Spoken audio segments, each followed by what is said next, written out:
Welcome, everyone, to another episode of The Scuttlebutt. I'm your host, Sean Hall, Director of Programming with the Veterans Breakfast Club. We're a nonprofit in Western PA whose mission is to create communities of listening around veterans and their stories to connect, educate, heal, and inspire. This episode, I'm really excited by. We are going to have on the nonprofit Warrior Films. Their mission is to inspire needed social change by telling compelling stories, highlighting transformational solutions. Who's going to be joining us?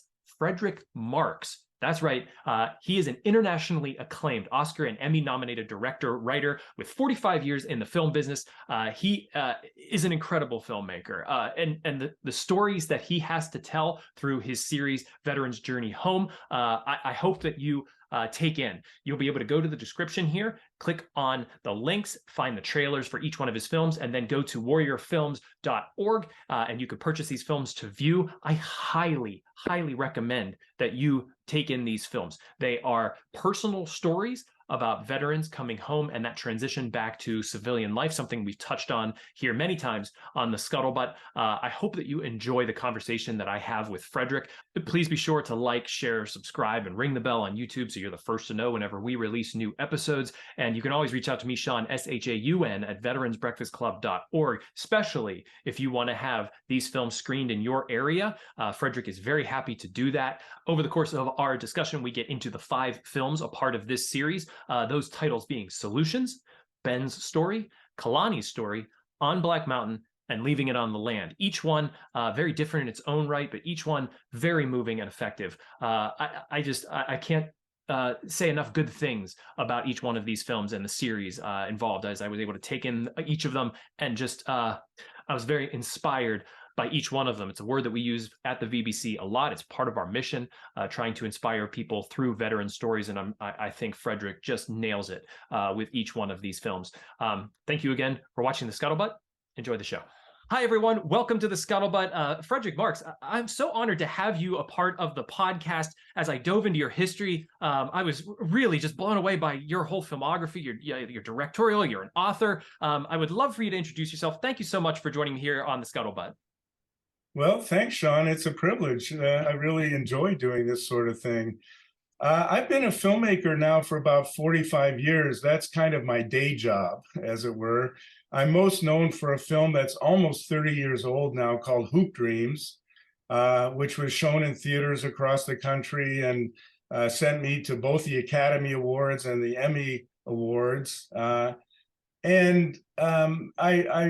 basically sort of continue to make films, but I'm also now in the last 6-7 years migrating also to being a book writer. So I just published my 3rd book, actually just a week or so ago. Congrats. And I really enjoy writing books. And let's face it, it's a heck of a lot cheaper and easier than making films. So. That's saying something, really. I mean, the Scuttlebutt audience knows that I have a background in acting, so I can hear you on that idea. I've been on film sets. I've seen the production values of things and how much goes into all of it. But I also know, our executive director for VBC is an author, and I'm sure that there is a tax on your life for the other side for writing a book. A tax? Yeah, in a way. Just like it's got to be taxing in other ways than filmmaking. Well, yeah, I mean, I don't know. I find it relatively easy. So, but filmmaking is a different chore, right? It's all about raising the money. It's getting other people to hire and make the films with you. And then the biggest challenge of all, getting it out into the world so that people see it. Mm-hmm. We've faced that challenge with our Veterans Journey Home series. As good as I think these films are, and we just won our 11th Best Documentary Award at the Beaufort Film Festival in South Carolina just about 10-12 days ago. Mm-hmm. So anyway, I know they're good films, but reaching an audience is always a challenge. Definitely. So we want to get to Veterans Journey Home, the package of these 5 incredible films. Let's take a step back first here at the beginning of the podcast and talk a bit about how you got into filmmaking. You're not a veteran yourself, is that correct? That is correct. Yeah. So I got into filmmaking. I'll try to make this brief, but when I was an undergraduate, I started taking film history, theory, and criticism courses. at the University of Illinois. And after 4 years, I just had so many credits that I needed to write a special major, so that I ended up graduating with a double major in political science, where I barely squeaked by with the minimum credits, and that I had like 3 times that number of credits for film history, theory, and criticism. And my first career choice was being a film critic. And I wrote for the student newspaper at the University of Illinois, where Roger Ebert had once been the editor. And actually, as I found out later, was kind of a mentee of my father, who started the International Film Club on campus there. So anyway, it was only in graduate school that I made the transition from being a writer and thinking that I would be an academic as my career into being a full-time filmmaker. And once I discovered filmmaking, I had so much fun, and I was not looking back. I was like, I'm in for this for my life. And you got into documentaries, more specifically. What drew you to that style of filmmaking? Well, the fact of the matter is, I like filmmaking, period. And I like all of the different genres, if you want to call them that. The first couple films I made were actually experimental films, short films that experimented with the form of cinema. But I also love fiction. And I made a fiction feature, actually was the next film I made after Hoop Dreams. So I love working with actors. I love writing screenplays. I love being on sets with big crews. But having said all that, yes, I've sort of evolved into being predominantly a documentary filmmaker. And that was a choice that I made pretty much around 2003, when I formed my production company, Warrior Films. And we're a nonprofit company, although I hate to use that term nonprofit. We create a lot of profit, but it's social profit. You can't easily measure it in dollars and cents, but we create a lot of good in the world. But I decided that, it was going to be important for my future work to have an umbrella where I could do work for the social good and take donations. Because to that point in time, all of the films I've tried to make as for-profit vehicles failed. And the ones that were the biggest successes, like Hoop Dreams, were made as nonprofit vehicles. So I thought, well, okay, this is the way forward for me, because documentary filmmaking, it still satisfies my artistic appetites, but it also does social good in the world. Whereas fiction films and experimental films, arguably less so, meaning it's more difficult for them to do social good. So anyway, so that's for the last 20 years or so, I've largely focused on documentary filmmaking. So why veterans? Did you come from a military family, or what drew you to their stories? Yeah, my father was a World War II vet. And he got in the last year and a half of the war. His story itself is amazing. He barely escaped the Holocaust in Nazi Germany. He got out when he was 15, and when his grandfather was taken by the Gestapo and shipped off to Dachau, the concentration camp. So anyway, long story short, he ended up in the country. His grandfather actually either escaped or survived Dachau to bring him to the US in January of 1940. They were one of the last ocean liners to make it across the North Atlantic before the traffic was stopped, because the German U-boats were actually targeting them. So anyway, he made it to this country as a young man. He wanted nothing more than to go back to join the army and to fight Nazis, to kill Nazis. So he got in the last year and a half of the war and served, with distinction. So anyway, I'm very proud of him and that history. But yes, I'm not a veteran. So this project for me started in 2005. And I got a call from a filmmaker friend of mine who invited me to a workshop outside of Houston, Texas, called Vet's Journey Home. And that's where I stole the title for the series. And I experienced for the first hand veterans' lives and veteran stories. And it moved me deeply. I couldn't believe it, frankly, that here were most of the vets there were Vietnam vets. And 30 years or more after the fact, they were carrying so much pain. And then I saw the healing that they got in a 48-hour workshop by simply largely being able to tell the stories of their trauma, of their history, of the psychic and emotional baggage that they were carrying, and to get witnessed and held compassionately. So that opened my mind deeply, and I started reading more and more about veterans issues and learning a lot.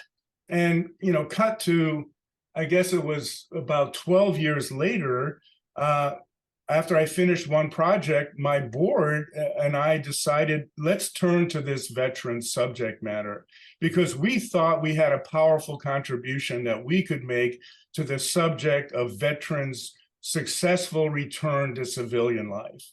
And so that's what these stories became about.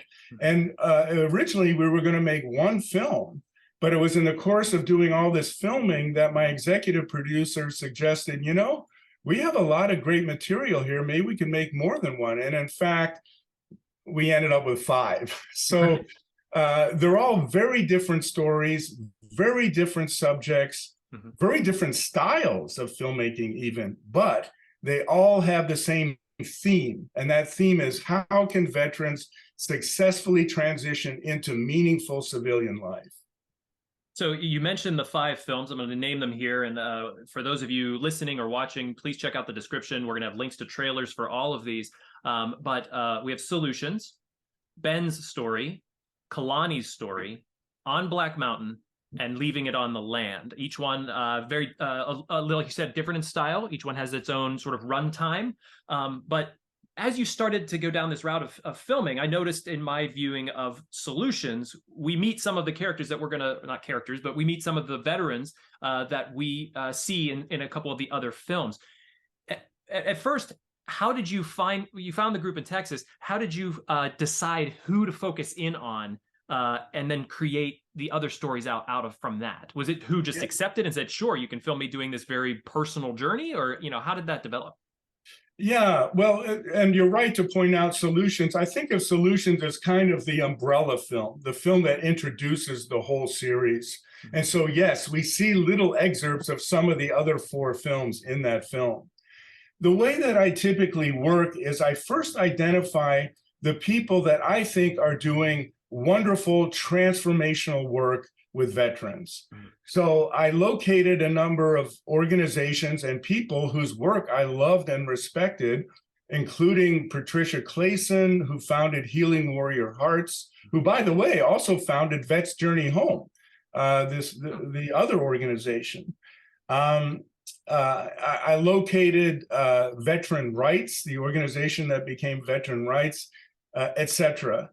And so what I do is I ask them, okay, when are you holding these trainings, these workshops?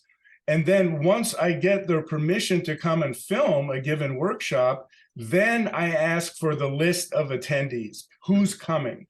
And so from there, I start calling and I talk to every single person, partly, of course, to just simply introduce myself and say, look, it's my intention to film this, so I want your permission to be able to do that. But also to do what we might call casting. So I look for subjects who I think, oh, well, this is a very interesting person whose story I'd like to follow. So that's how I met Ben for Ben's story. And in a similar sort of fashion, although not quite the same, that's how I met Kalani for his story. Kalani, his story, that particular film was very moving. Each one of these films is sort of dealing with veterans' trauma. And Kalani seemed to have dealt with a lot of trauma and had this incredible arc over the course of the documentary. And I found it amazing while watching it that he was so open and so honest. And where he's at now, where he's brought himself to, was so different from the beginning of the film. I can imagine that just sitting with him would be quite inspiring. Well, he's a beautiful man, and he is inspiring. And in fact, I hesitate to say this, spoiler alert, but we see him found a nonprofit to help homeless vets called Camis and Canines. And he's since the end of the filmmaking moved on from that. So he put together a beautiful board to support veterans in their transition. And now he's moved on to another company where he's actually building housing for people of all stripes and sizes. So I think of Kalani as kind of a serial entrepreneur. But yes, the reason why I think, well, part of the reason why he was so open to our cameras from the very get-go, because he knew me and he trusted me. We had actually worked together in a workshop, a group called the Mankind Project. We had done a weekend workshop called the New Warrior Training Adventure, and Kalani was, this is kind of a weird word to use for this context, but was kind of one of the stars of this workshop. And so we met each other, and I was on the staff, I was leading it. So anyway, we met then, we bonded then, and it was only about a year later, I thought, well, duh, why don't I put Kalani in one of these films? And so I did. And before we get on to the other films, a question I have for you personally is, as you started to develop an understanding of veterans returning home, the trauma they were experiencing, how was this changing you and your filmmaking and your idea of bringing these stories out? Well, it's changed a lot of my thinking. You know, originally, I actually thought that the focus of the films, in a sense, had to be on veterans healing trauma. But the fact of the matter is, the way that I conceive of this whole issue now is it's a gigantic societal misunderstanding, that the onus is actually more on civilians, more on average citizens, because we have forgotten as a society how to receive and welcome back veterans from their service in ways that are truly meaningful.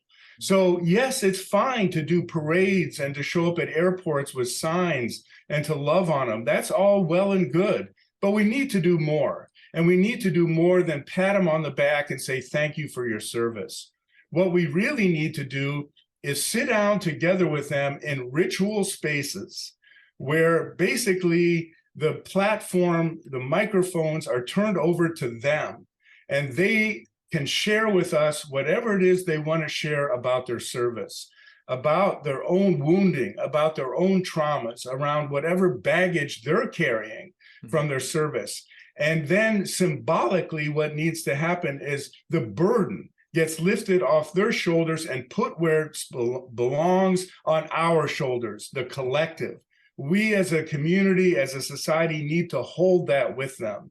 And until we get into those ritual spaces, which are in effect what are in the films, are featured in, these are all different varieties of ritual spaces where that symbolic transition occurs. So that's one of the ways that my thinking has changed dramatically about these issues. It's so interesting that you say that, because I've had a previous guest on the Scuttlebutt where I posed the question about the military-civilian divide. Whose responsibility is it? Is it more on the vet, or is it more on society? And I believe it was a veteran who said it's on the vet. They felt it was on them to come back and be able to educate society about what they are going through. So to hear a civilian say the other side, no, it's on us, society, to sit down with them, give them the microphone, listen, and take their burden from them. Boy, that just struck me so amazingly here.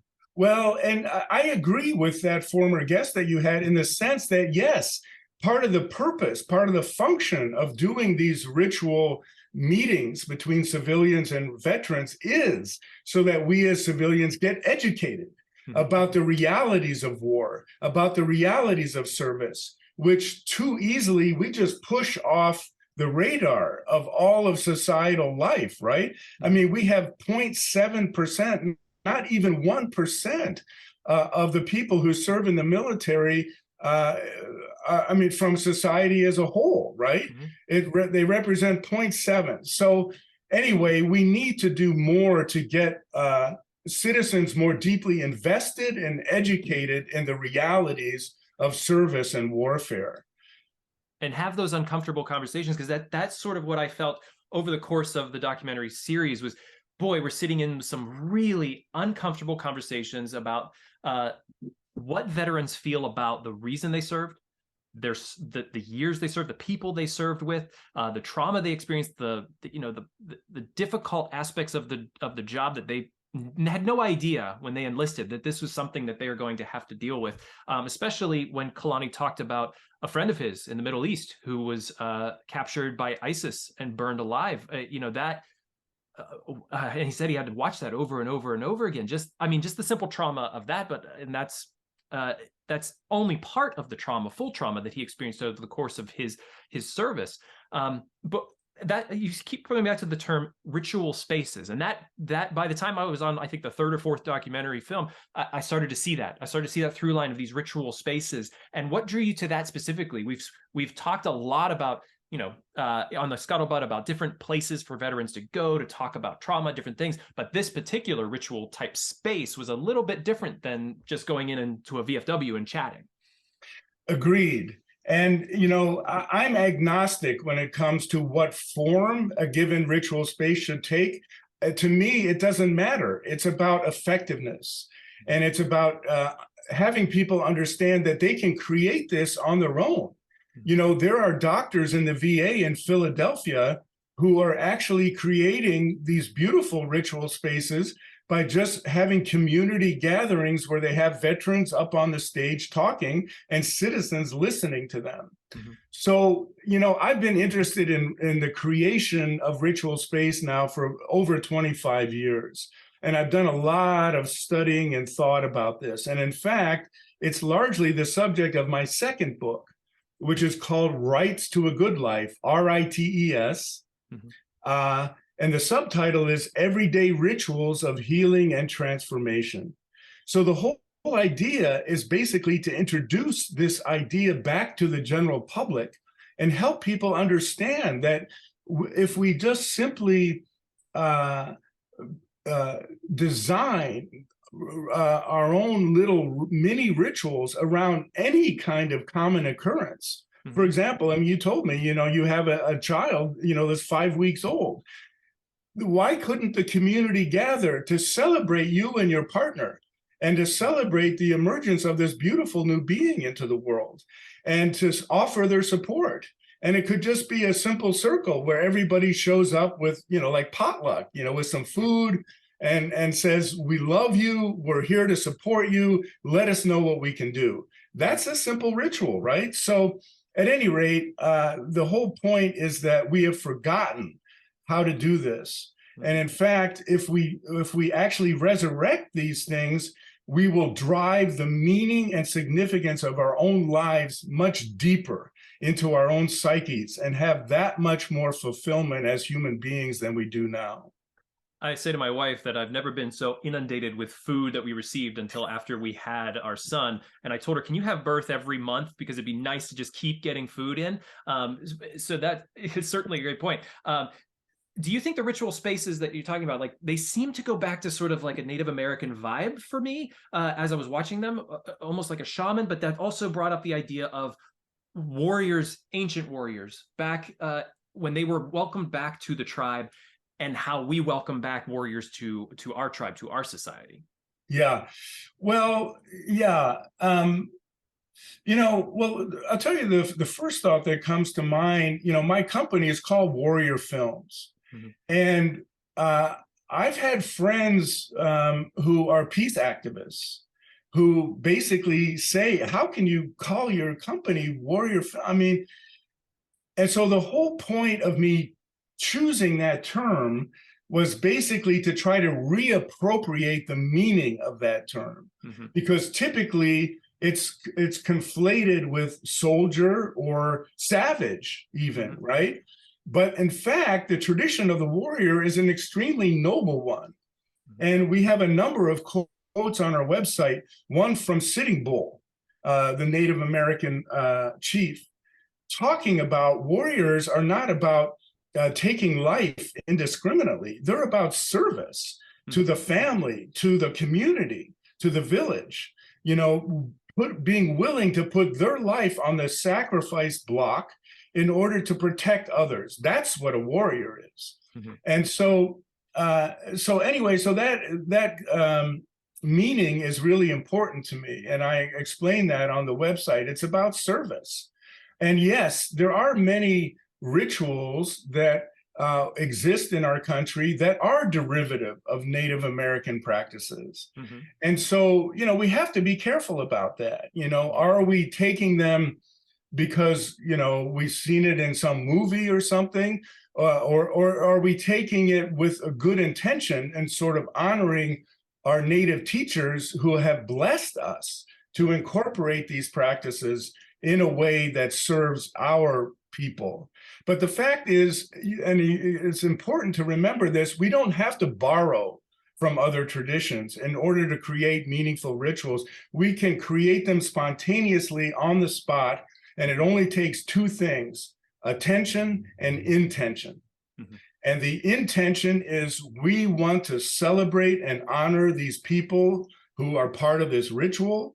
And the attention means, and whatever shows up, we just have to deal with it.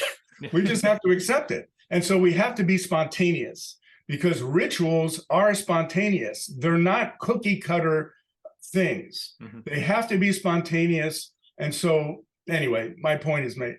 No, and I love it. And also something that I noticed, that I want to get to Ben's story next, but mainly because as I watched the veterans in the documentaries work within these ritual spaces, the people that were running the ritual space, I felt like that it's a difficult position for them to be in as well. It's not, you feel so much for the vets in these documentaries, the stories they're telling, what they are going through in their lives, how they are trying to find their own personal new mission.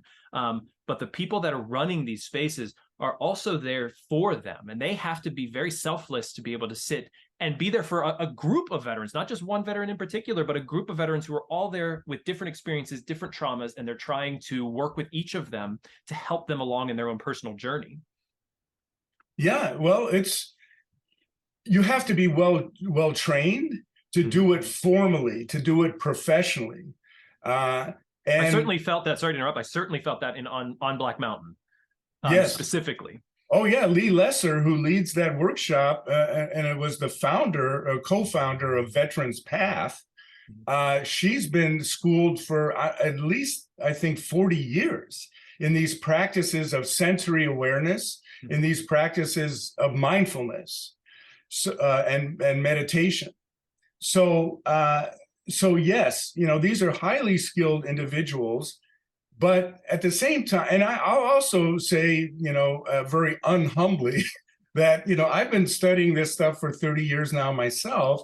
And, I'll just say this: I'm leading a workshop myself on death and dying with a friend of mine down in Baja at the end of April. So I feel like I'm one of those reasonably skilled individuals. But it's partly because I've been trained by these magnificent teachers over so many years.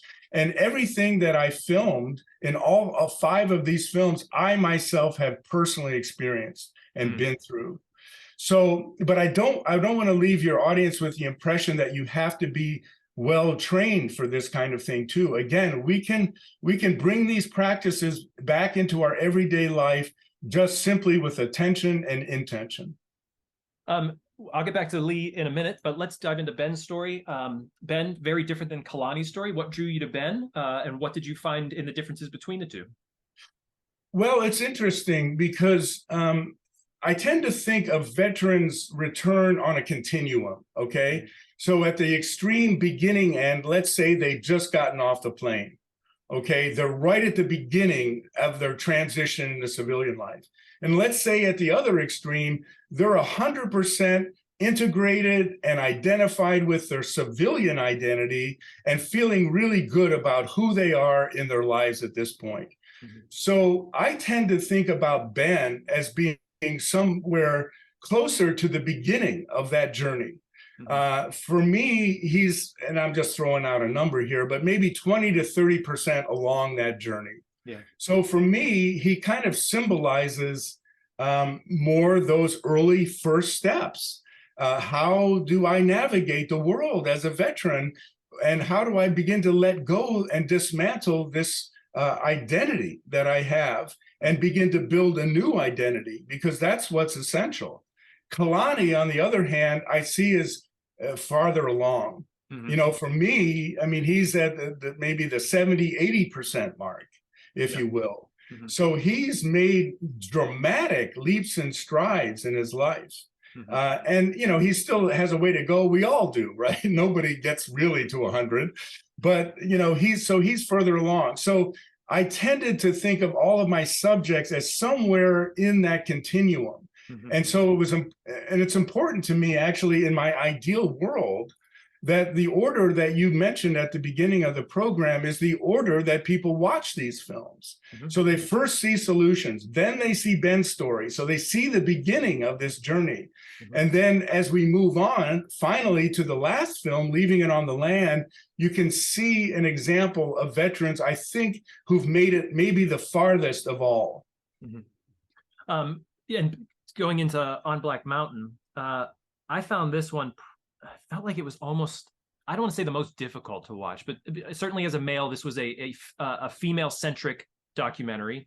And Lee was just so incredible, who was facilitating the talks, especially with the different personalities that she was dealing with throughout that entire group. But what she was able to bring out of each of them, and the way she was able to get connection with each of them and help them to connect with each other, was astounding. Just an astounding set of stories, all built within that one particular film. I couldn't agree more. And just so your listeners know, so the film is about 22 women veterans mm-hmm. who come together over a 4-month period to do meditation and mindfulness-based training. And it's interesting because once I got into the editing room with this story, I was not sure myself. What is the story here? Where does it go? And it was only over time that I began to understand it as one in which these women first come together in a very suspicious and even paranoid place where they feel like, you know, well, they don't feel like it. They've had a history of being betrayed and even abused by their own sister comrades in the service, not to mention men and the command structure, et cetera, which is whole nother layers of problems. So the journey for me in that film became about how they came together, very isolated, very suspicious, and they actually progressed into this place of bonded sisterhood where they really trusted each other and they really loved on each other. And that to me is beautiful to see. Completely. And I can't imagine going, like you said, going in after all of the film work is done and you start sitting and splicing it all together. How long did it take you to build that sort of arc, that narrative with all of the clips and video that you had? Well, for that particular story? Mm-hmm. For On Black Mountain. I guess, you know, well, that's the beauty of hiring an editor. Because you have a good editor. You need a good editor. You need a good editor. Yeah. So I had a wonderful editor. I gave him some starting ideas, but not that one, which I just told you. And then so he started taking it and shaping it. And then it becomes a dialogue in a sense. So I get to see what direction he's taking it in. I think about it and then I redirect him slightly, you know. And it was only maybe halfway through the edit that I hit on that idea. Here's what our story is, you know. So that's when we shaped it all the more and then ended up with the final product. So actually it didn't take all that long, really. Maybe 3-4 months. Mm-hmm. And so that one in particular, On Black Mountain, that one was a running time of looking at 49 minutes. How much actual film did you have? Oh gosh. You know, our typical shooting ratio is somewhere on the order of at least 40 or 50 to 1. Mm-hmm. So that is to say that for every hour of finished film, we've shot 40 or 50 hours of material. Wow. So that's true for all the films, basically. And I can imagine the things that hit the cutting room floor for On Black Mountain. there are things that within that could probably create its own documentary on itself. Totally. Yeah. Totally. Was there anybody's story in that particular film on Black Mountain that stood out to you, just like Kalani and Ben? Well, I had actually been following the subject Becky for a period of time, the woman with blonde hair, who, in a sense, becomes kind of the antagonist, if you will, of the film. And you know, she was well. I'll tell you the truth. I can't hide this. It pains my heart to say this, but I just found out a few months ago that a year and a half ago she took her life, and I share that partly because I can't talk about her without bringing that forward, but also as a stark reminder that we're dealing with real life and death issues here with these vets, and it devastates me that we have 22 vets a day killing themselves. I can't fathom that. I can actually, because I understand veterans and how they feel, but I want to do everything I can to make it stop. So at any rate, that's the reality of what happened with Becky. It was about a year plus after the workshop ended, or maybe more, a year and a half, 2 years. I don't know. We're in COVID time. I can't remember anything. Right. Yeah. So at any rate, she, you know, I had filmed a lot with her because I wanted to follow her story through a number of years till we saw her come to a place of more acceptance. And at any rate, and I saw her very clearly as even to the left, as it were, on that continuum of Ben. Because if Ben is 20 to 30% along, I saw Becky as maybe 5 to 10% along. Oh, wow. Really struggling with that transition, the very beginnings of it, even though, you know, she'd been out of the service for a few years at the time that I met her. So anyway, you know, her story to me is the heart of that film, really. And we see her at the end of these 4 months come to a place of more acceptance and more love and more bonding. Yeah. So it's all the more devastating to know what happened.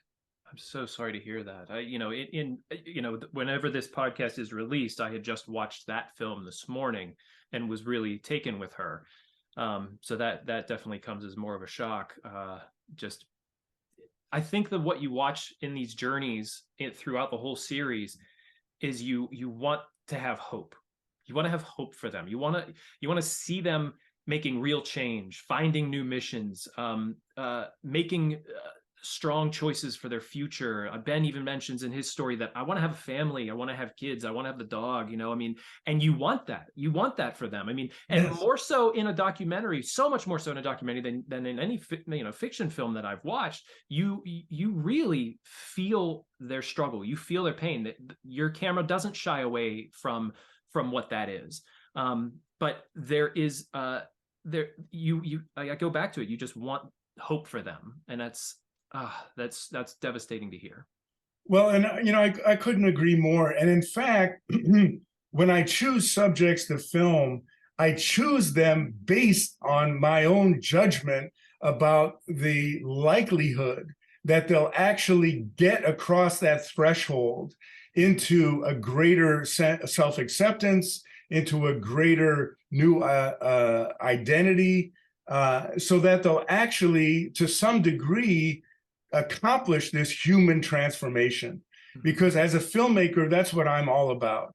I want to film individuals, everyday people who are making great strides towards their own human transformation to become the best beings they can be during this lifetime.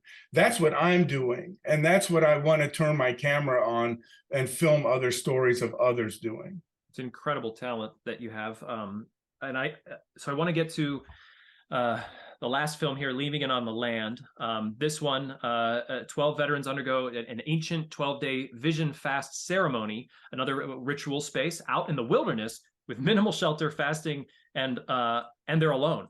So I'm sure this one may have been the most difficult to film. It almost sounds like that series on TV. What is it like, where they send everybody out into the woods and say, Right, fend for yourself. I right. feel like a veteran has a bit of an upper hand on the civilians that are thrown out into like the wilderness. How was this to go through? This one is the longest of the documentaries, like clocking in at about 100 minutes. So what did you experience during that filming? Actually, it's 80. It's just 80 minutes. minutes. Yeah. Okay, The so original version was 100 minutes, but the one I've recently released is 80. okay, Yeah. so and then getting into that that entire documentary, I'm sure was extremely difficult to film. You can tell me. Well, yeah, I mean, so we were out there in tents, along with the subjects, So when it rained, we were getting rained on too, So yes, there were a lot of logistical challenges, not the least of which was how do we preserve the integrity of this 4-day solo fasting experience for each of our key subjects and still gather footage of it. So long story short, what we finally decided on was I bought GoPro cameras. And I basically gave them to 4 of our principal subjects, gave them microphones, and gave them just very minimal training in the technical aspects of good filmmaking. And then I said, when it comes to the content, up to you. Do whatever you want. And I just rolled out a couple options. You could use it as a kind of a journal where you basically share every day what's happening to you, what you're feeling, share it to camera. You could make your own little mini documentary about your experiences. You can do whatever you want. And that was part of the beauty, was seeing after the fact how these different individuals express their individuality through their own unique filmmaking style. And they were all very different from each other. So that was, again, just one of the key hurdles. So in a sense, the big challenge for the whole thing was, this is a sacred event. And how do we preserve that sacredness while also gathering the footage that we need and doing it in a professional way? So there was constant negotiation between myself and the key facilitators over, how are we going to film this? How are we going to do that? And so we came up with solutions to all kinds of different problems. And I think that we managed to do both. I think we managed to create a highly professional, extremely moving filmic experience. And I think we preserved the integrity of this sacred passage for these veterans. I go back to sort of things I've learned over the course of the Scuttlebutt, and the idea that treatment for trauma is not a one-size-fits-all. You're not going to be able to have everybody join a ritual circle and take the same experience and the same values from it. But over the course of these documentaries, did you find one that in particular that you felt was really affecting, really drew in the veterans in their own way? Or do you find, like, the one subject in On Black Mountain said, I didn't like this at all, but by the end of the film, suddenly she was, like, I now love you all, and I thought I'd hate you all. I didn't trust you all at the beginning. Now I love you all. So there's something about each one of those particular styles that you found to be the best, or to be something that you weren't expecting? No, I mean, I sort of addressed that earlier. Again, I'm agnostic. All I want to know is what works. And all of these processes, well, frankly, I knew they worked in advance because I know these people and I know the beauty and power of the work they've been doing long before our cameras ever showed up. So again, it doesn't matter to me if a veteran wants to choose, mindfulness meditation type path, if they want to do this quasi Native American style ritual out in the wilderness with the group called Veteran Rights, if they want to get into circles of support through groups like Healing Warrior Hearts, doesn't matter to me. These are all effective and beautiful processes. So what I encourage veterans, I just ask them, well, what are you drawn to? What calls to your spirit more? And then I direct them in that path. So talk to me a bit about the Veterans Journey Home. Where can people view these? Is it going to film festivals? How are they released? What is the avenue for viewership? Well, the key thing to do is go to our warriorfilms.org website, click on Veterans Journey Home, our latest film series, and there you'll find all kinds of information and resources. You'll see trailers for all 5 films you can watch right then and there, but you can also order the films directly from our site, and we sell all 5 of them for $100. But in addition, yes, we're out at festivals, although I'm beginning to wind down the festival run now for the films. We'll still enter a few festivals. In fact, I hope to be back in Beaufort, South Carolina next year in late February with a 3rd of our series, because we're 2 for 2. We've won 2 Best Doc Awards there. So, I think, and I'm going to show them on Black Mountain, which I have yet to share with them. So anyway, that's the thing. And also, if you don't even remember Warrior Films, just go to veteransjourneyhome.com, and that will take you to the exact same place. That's great. And I will make sure to add all of these links in the description here. Reminder to everybody watching on YouTube, check out the description. If you're listening through podcast, check out the description. All of these links will be there. I also noticed in what you sent me over for the films that there is a discussion guide. So there's educational materials for this as well. How is that being worked? Does this go to colleges, or how does that work? It goes to anybody who wants it. Oh, great. I wrote it myself. Like how I was talking about that continuum idea. That's in there. There's all kinds of my thinking that's, again, derivative of now almost 20 years of working with vets and reading books and really thinking deeply about these subjects that is woven into this material. So we happily give it away to anybody who wants it. And yes, it's for use in classrooms, whether it's grammar school or up through college. It doesn't really matter. But I'll also mention to your listeners that if you do go to our site, please sign up and get on our mailing list. The reason being, because eventually we do hope these films will be broadcast on television, whether it's PBS or HBO or wherever, that's our intention. And so that way, if you're on our mailing list, we can let you know when it's going to be on TV, and also when we might be coming to your area to do in-person screenings. We at VBC have shown our documentary, We Lifted Brothers, as on VetStream TV. So I don't know if they're a wonderful resource and have been great with us. Through these films, do you feel that they are more important for non-vets to take in, or vets themselves? I think it's important for both. We actually have 3 different sort of social strata that we're trying to reach with these films. One is the policymakers, the people at the VA and in Washington and in state and even local governments, to try to educate them about, let's not just throw meds at vets. Let's put them into sacred circles where we can all accomplish a tremendous amount of learning and healing. The second group is, of course, vets themselves. If we can prevent one veteran from taking his or her own life with these films, then we have done a good job. And I think based on just anecdotal evidence from other vets who I know who've seen these films, we're already doing that. So that's great. But then thirdly, yes, civilians, average citizens, it's important that they see these films and begin to understand the depth and complexity and the meaning of veterans' experience. Because until they do, we have a dysfunctional society. Agreed. How can people support Warrior Films? You mentioned it was a nonprofit. Correct. Yeah. On our website, you'll find a place to donate too. So if you want to donate, God bless you. We can always use it. Keeps the lights on, right? Yes.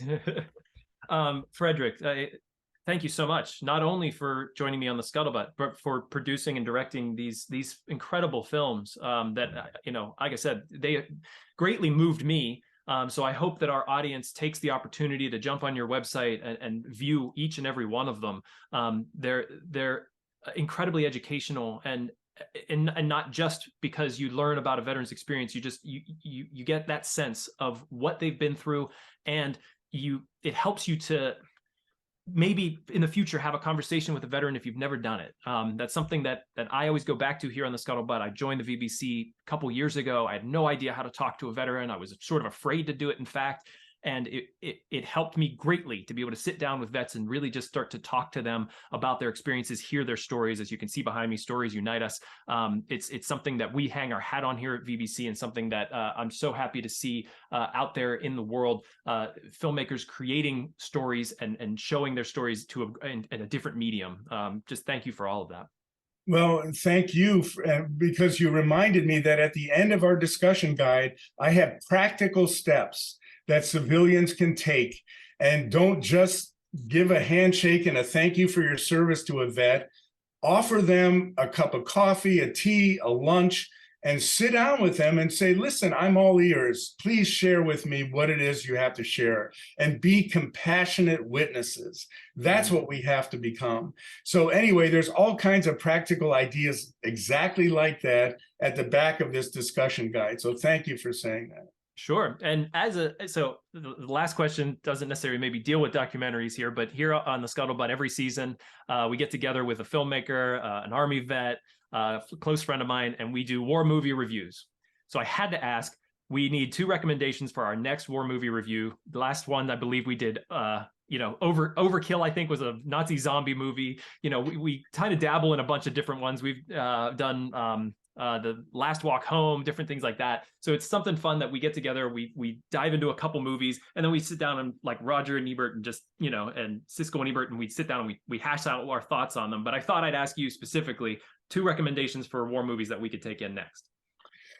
Well, yeah, I'll tell you what comes to my mind are very challenging documentaries. Please. One of them was made in 1969 by Marcel Ophuls, a German filmmaker who lived in France, called The Sorrow and the Pity. And it's all about the Second World War, and it's all about the French participation in the Second World War. And basically, the filmmaker, through a lot of extensive and often painful interviews with average people, makes it clear that, there were a lot of French civilians who were all too happy to accommodate Nazi rule of their country for the 4 years that the Nazis occupied France. So anyway, I really recommend that film. And then there's a film back even further, 1956, by another French filmmaker, Alain Resnais, called Night and Fog. And it is one of the landmarks of documentary filmmaking, also about the Second World War, but mostly about the Holocaust and the camps. It's just a stunning film, and it holds power even to this day, 70 years later. Awesome. I will bring that to my film crew, and we'll definitely pull those into the rotation. Thank you for those suggestions. Frederick, anything last you'd like our audience to know about Veterans Journey Home? I'd like to give you the final word here. Well, thank you. No, I just would say, please take a look at the films, and then please let us know what you think. And please let us know if there's people in your community that we can share them with, because we love to set up screenings at VFWs, at any kind of community center, even at VA medical centers. We'll go anywhere, anytime, and show these films. And we want nothing more than to reach people with them and to make the most lasting, deep impact that we can. And if they can't get in touch with you, Frederick, feel free, my audience, reach out to me, Sean, SHAUN, at veteransbreakfastclub.org. I'd be happy to pass you along to Frederick if you'd like a screening in your area. And please like, share, subscribe, and ring the bell on YouTube so you're the first to know whenever we release new episodes. And thank you so much, Frederick. Again, I hope to see you again on a future episode of The Scuttlebutt. Thanks, Sean. A pleasure being with you.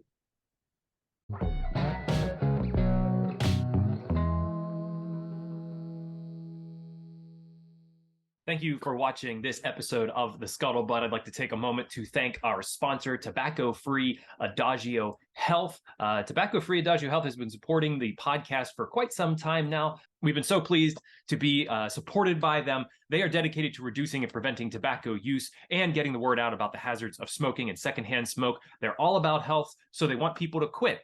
They have classes, nicotine replacement therapy, and a popular quit line, 1-800-QUIT-NOW. They also educate people, children especially, about tobacco use from cigarettes, cigars, pipes, chew, snuff, and other nicotine products like vaping. And finally, Tobacco-Free Adagio Health advocates for public and private policies that ensure healthy places to live, work, and play. You can learn all about what Tobacco-Free Adagio Health offers at tobaccofree.adagiohealth.org, or you can check out the 2 Scuttlebutt episodes that featured Tobacco-Free Adagio Health. We had a wonderful representative come on to the podcast, talk to us about all the classes and therapies that they offer. It was 2 wonderful conversations, so I definitely direct you to both of those if you want more information, or just call their free quit line, 1-800-QUIT-NOW. Thank you again, Tobacco-Free Adagio Health, for your support.